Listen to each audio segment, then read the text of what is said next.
You know what plantation they've never shown us, Abby?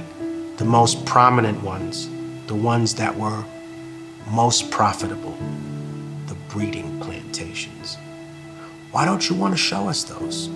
You know why?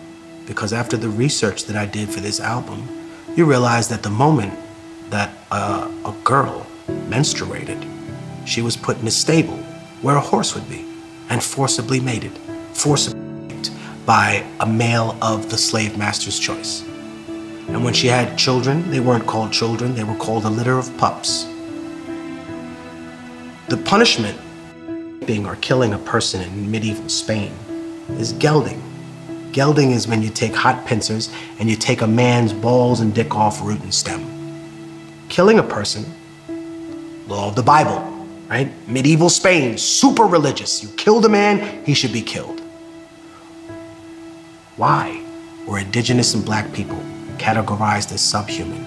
So under the law, you would not be punished for the things that you did to us. That's why. You used to be proud, right? Used to be proud, white America, of murder. Used to be proud of colonization. Used to, wow, that made us tough. And then you got ashamed of it. And that's what you're dealing with. That's what America's dealing with, a schizophrenic crisis. There's a British manual, right, that was taken out of the British Museum because within the manual, it talked about how it was a weapon of war that should be used against the indigenous population. You're ashamed of that now. You're ashamed, right? Who was Christopher Columbus? His image has been so whitewashed, but he was trafficking little girls on an island. Who does that sound like, huh? All you right-wing defenders of Christopher Columbus and his legacy, he was trafficking 9-year-old indigenous girls on an island. Who does that remind you of, you intellectual coward? Just because liberals are dog shit doesn't mean that you shake hands with the devil, right? The same way I tell people all the time who are white working class people who hear about reparations for black people and automatically get upset. You know, they hear the word Africa and they're furious already. But the problem is this. The money doesn't come from you.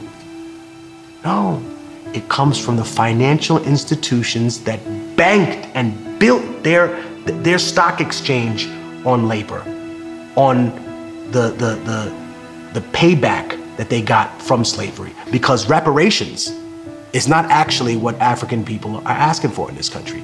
African American people are asking for the other half of reparations. You see, America already paid reparations at the end of the Civil War to slave owners. They gave them money per black person that they let free, and they refused to honor the people that were actually victimized. So until you do that, you will always be cursed, America. And you can call me a communist, a socialist, but you know what?